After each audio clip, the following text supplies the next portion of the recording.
Hello, folks. My name is Francis Coliato. I'm your Executive Director of Visual Communications. I'm coming from you from Long Beach, and we acknowledge the Tongva people, the stewards of this land before we came to live here. Thank you for creating community with us at the Los Angeles Asian Pacific Film Festival, and thank you to our supporters, especially our partners, for your valuable work. This C3 Converse artist conversation is with Loira Limbal, the director and producer of the film Through the Night, a documentary that explores the personal costs of our modern economy through the stories of childcare providers and working mothers whose lives converge at the 24-hour daycare center. For some folks, this seems to be a departure from the Asian Pacific focus of the film festival, but it's not. This special presentation of Through the Night shares universal experience that connects us together, especially for so many of us who perform care as family members and essential workers, especially for Black, Indigenous women of color. The film reveals the personal cost of rising wealth inequality in the United States and showcases the close bonds forged between parents, children, and caregivers. Issues that are prevalent in many Asian American and Pacific Islander communities here in America. Folks, I'd like to welcome Loira Limbal. Hi, Francis. Thank you so much for having me. It's such an honor to be a part of the festival this year. Thank you.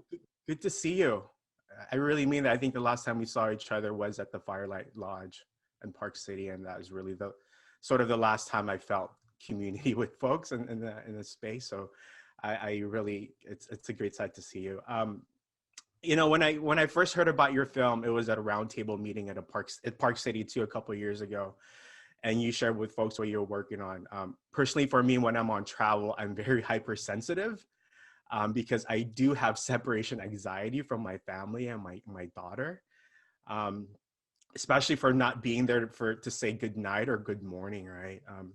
And so when I heard about what you were making happen, I immediately thought about my grandmother, my mom, my aunt, and just felt, thinking about their work, not just through the night, but through the months and through the years.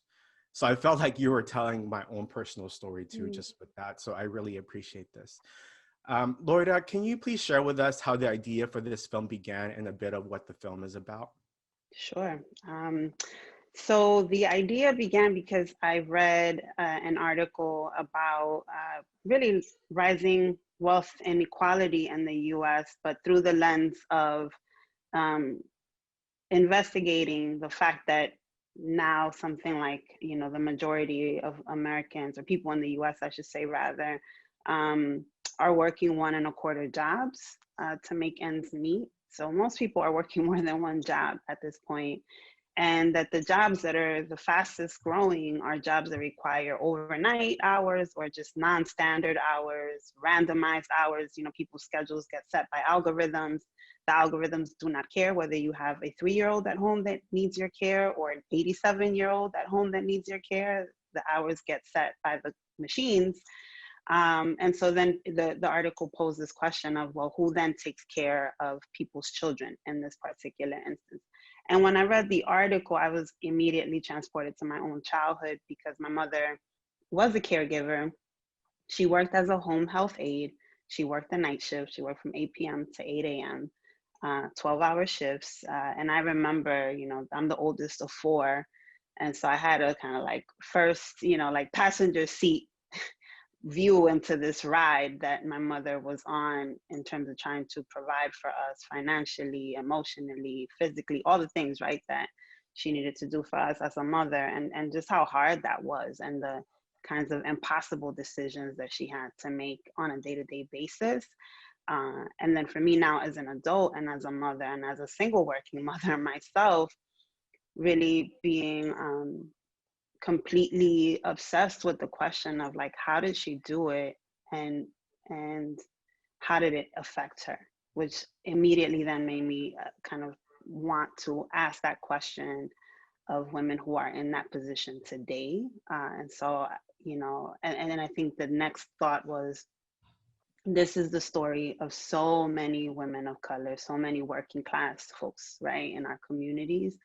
But this story is not seen anywhere. No one talks about it. We all go to Target or Walmart or whatever store you go to, at 10 p.m. at night and do not ever think about who is taking care of your clerk's, your cashier's child, right? That this sort of these systems that are in place that enable our lifestyles, that labor is done by people that we in general don't care enough about, and that work and all those realities, right, are just completely invisible. And so that really, for all those reasons, right, like both like from a very personal place, but also from a kind of political standpoint place, I was like, I have to make a film about this.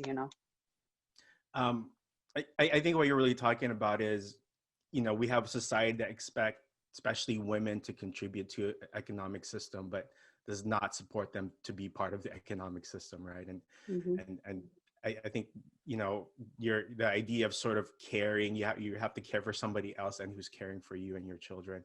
Can you share with folks how you connected with Nunu and Patrick? Sure. It's an interesting story because I read the article and actually reached out to someone who had worked on the article because I went to college with them. So the article was shared, I should say, in an online mothers group that I'm a part of. So it was already kind of coming through community. And I asked, would you make an introduction? I'm a documentary filmmaker. I would love to make a film. She said no, because she thought that they would not be open to the idea of working with a filmmaker. Based on what their experience as a journalism team had been, which was that they felt that the folks at the daycare were just a little bit guarded and kind of cautious and weary. And so she thought, like, a documentary, no, there's no way that they would be open to that. And I took her no for an answer, and essentially sat on the idea for 2 years before I finally cold called Nunu and just said, listen, this is who I am. This is where I'm from. This is what I'm interested in doing. Would you consider it? And she said, okay, let me talk to my husband. I'll call you back. And she did. And we set up a meeting a few days later. And in that first meeting, we spent a few hours talking with each other.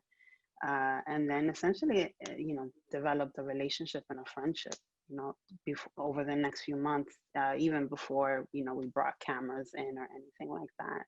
Mm. But the lesson for me in that is not to take somebody else's no for an answer. Because when I told Nunu about that, she said, well, yeah, we were a little bit cautious because we felt like they were judging us. We felt like sometimes they were more concerned with, like, oh, these poor kids need to sleep at this daycare, than, for example, the fact that we're teaching them, social emotional skills, right? Or that we're teaching them math or that whatever, right? And so we did feel a little bit cautious, and for me, it was like that reminder of, like, our folks in our communities of color do want to tell their stories, but they want to feel seen, heard, and respected in that process, And we're blessed and we're glad that you're the one to do this. I think just for your understanding how documentary can be extractive and not showing sort of that true story that could be. So thank you for sharing that. Could you able to share what what these thoughts has been during COVID now, especially during a time where essential workers are more essential than ever? And a lot of the film that I really, really appreciated were these moments of close contact with Nunu and Patrick, just hugging kids and them hugging other parents. How's it been for them now? It's been really hard. All of them have worked through the pandemic, or virtually all of them, I should say, in terms of the families and the daycare. So, one of our main protagonists is a pediatric ER nurse. So she's been on the front line. Marisol, the other protagonist, works for a supermarket supplier. So she's been working 6 days a week through this whole pandemic, these whole 7 months. And then Nunu and Patrick have been caring for their children and the children of other essential workers. So they've also been open the whole time. And it's been, they've been under extreme, I would say, distress. Nunu herself has asthma. Many of the children have asthma. Folks have pre-existing conditions that make them more vulnerable. And so it's been this kind of like everyday dance with being, legitimately terrified of catching this thing, or, the daycare becoming, a cluster of this thing, but then weighing that out with the fact that essential workers don't have anywhere else to turn to, because everything else has collapsed, right? Like most daycare centers, or many daycare centers with regular standard, like, 8 to 6 kind of hours, have closed. Schools were closed, right? All these other sort of structures, that help working parents juggle, kind of, sort of, and were not sufficient, and were already, really problematic, in terms of not providing enough support. All of that has collapsed, and so Nuna and Patrick feel this sense of, incredible responsibility to not only provide care, but to like help and kind of provide a safety net and support system, because families are facing, so many different kinds of impacts, whether it's, job insecurity or job loss, or food or housing insecurity. I mean, all kinds of things, right? Like the ways that this pandemic, we know is disproportionately impacting our folks. That is all playing out, right? Like this is that community, and so they're frantically trying to, you know, help and provide and support everyone. And I would say they're doing that, as amazingly as you see them do it in the film. But they're scared, and they're tired and under a lot of distress. So it's a hard situation. But Yeah, I I will think say they are safe and healthy. No that's one great. That's great. from the direct daycare community, has fallen ill. So there's health in that regard. Yeah. Yeah, I was, parts of the film, they're just saying, oh, I'm tired. Everybody is, I'm tired, especially now. And um, just I think blessings towards them, and how to continue this. Loira, would you be able to share any way we can support them at this time? Oh, that's a great question. So one thing that we did, was we did launch a fundraiser, for essential. We called it the Essential Care Fundraiser, and that is monies. We raised a little over $55,000, that is being distributed to daycares that are providing, for the children of essential workers, in the New York area.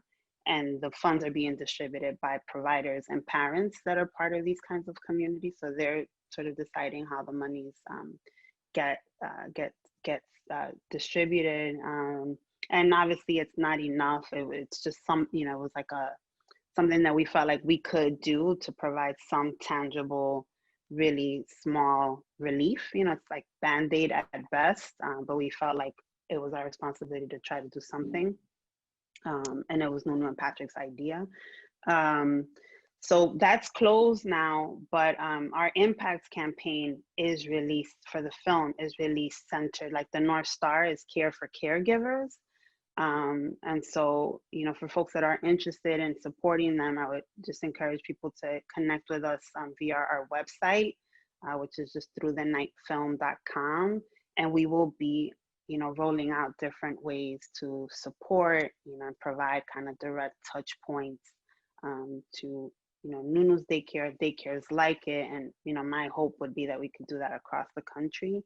One thing that was beautiful that has happened, the film is also playing right now at the Camden, International Film Festival, and they decided to donate half of the ticket sales of Just Through the Night to daycare centers, in their state that are providing for the children of essential workers. And so, we hope that becomes a model that can be replicated, and that we could create other mechanisms as we continue to roll out the film, to allow people, to step up and care for the people that provide care, for everyone else. Great, that's amazing. I also just want to ask you, on your personal side as the filmmaker for this, how was it for you? Because you also had to go through the night documenting this, and sort of, you're not in the film as much as a person, you're centering yourself, but you had to go through that as a mother as well, and that. Can you share with folks a little bit how your experience was with that? Yes. So I say that I made the film on my third shift.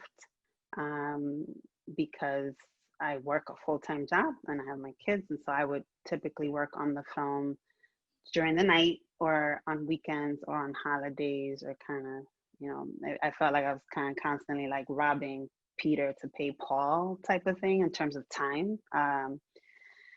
Uh, because these are all things that require 300%. Like your children require 300%, or making a film requires 300%. My job is a wonderful, fulfilling job, but it's very demanding as well. So that requires 300%. And here I was, trying to kind of juggle it all. And, once I had a lot of doubt throughout the 4 years of making it, I was very scared that I would not be able to finish it. There was a lot of kind of questioning myself and second guessing around how I was spending my time and distributing it. And that's like a perpetual thing, I think, for most working mothers that I know. And then at the same time, feeling like there was this sort of these personal issues around just how do mothers and those who mother do it, like how this kind of Toni Morrison talks about this as a compulsion to nurture, which when you kind of take that idea and place it under the constraints and the violences and the harm of like racism and sexism and capitalism and all of these things, the question is like, well, just why, and how do women and femmes continue to pour out and give, others so much and continue to heed that compulsion to nurture, right? And also then at what expense to themselves. And that for me felt so like urgent, that even though I was like struggling with all this internal doubt and guilt and just whatever, right? Insecurity of my voice as a filmmaker, because this is the first film I had made. And I made one film 10 years ago. And then I've spent the last 10 years supporting other filmmakers. And I feel like I'm really good at that. Wasn't so sure about how good I am as a filmmaker myself. And so, I was also trying to like refine my own voice and convince myself that I do have a place, as a filmmaker. Like all of that kind of going on internally is a bit of what the journey was like. But it does make me think about this larger question in society, which I think a lot of women, when they become mothers, face, particularly if they are artists, which is like the requirements of mothering in this society and like the US brand of capitalism, essentially require you to sacrifice your dreams and passions. And so many artists who will become mothers kind of fall off the face of the earth and give up their craft, or their discipline. And it's a question I'm really like, I'm like, this needs to change, because there is this, there's like a whole school of Black feminist thought that looks at mothering as a technology for transformation. And so like we need to center mothers and like the experiences, the muscles, there are these kind of superpowers that you gain as a mother from that experience that are really valuable for everything else and that our society desperately needs. And so like, this question of how do we create conditions that don't force mothers to sacrifice parts of themselves in the ways that we currently do is something I'm really sort of obsessed with as well. I was watching the film last night with my mom and my wife, and my daughter, and explaining to her what was going on. And we asked her, how would you feel if you had to sleep over? Because mommy and daddy had to go to work at night. And she just said, I would be scared, daddy. And I can only imagine the first time a mother and their child would have to sleep over at night and how hard that could be. And also, I appreciate them folks like Nunu and Patrick who are able to care almost endlessly in sacrifice of themselves.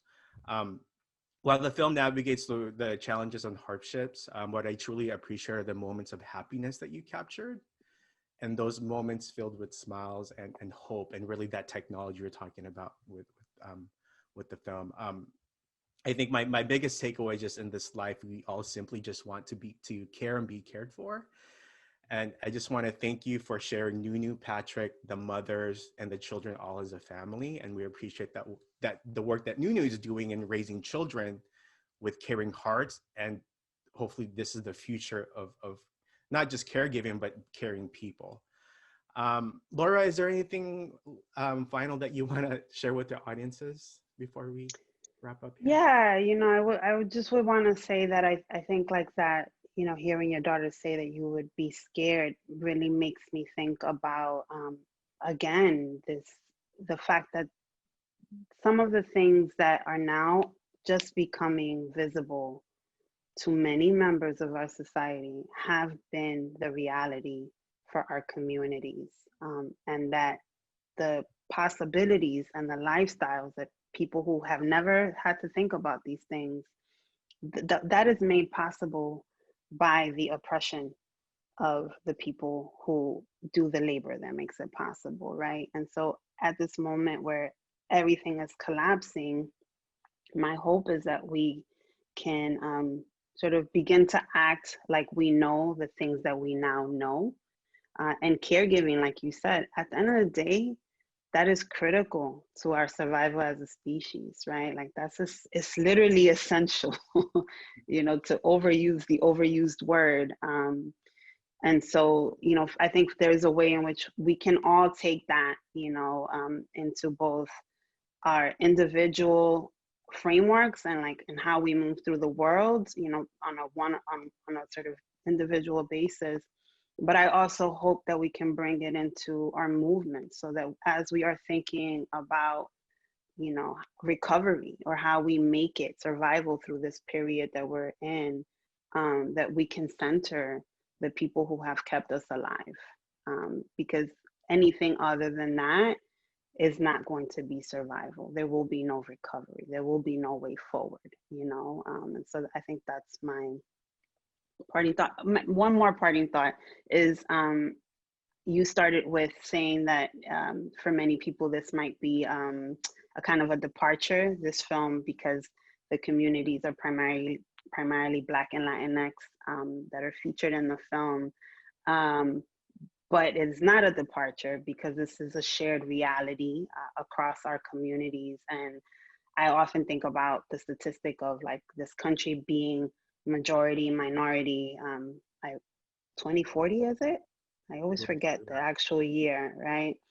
Um, I think it's by telling these stories that allow us to see, how our futures and our destinies are actually intertwined, that will help us make that 2040, demographic shift mean something. Because if we don't get to a place where we understand and we see each other in each other, I think we'll just get there. We'll be majority minority, but we'll be reproducing whiteness and white supremacy and everything that we've inherited.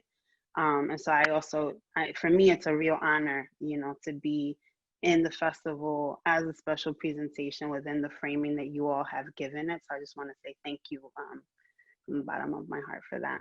Thank you so much. Folks, please watch Through the Night, available through Sunday. This is a pay what you can program because we want everybody to watch it. We do have a limit available tickets, so do that.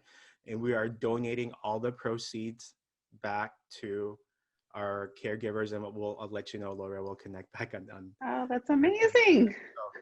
So, this is one of those films that everybody just needs to watch, and it's also playing at other film festivals, and please keep a lookout for it as well.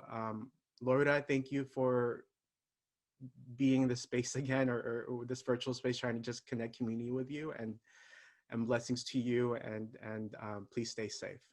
Likewise. Thank you so much, Francis, and to everyone at the festival. Appreciate y'all. Thank you. Thank you. Thank you. Okay.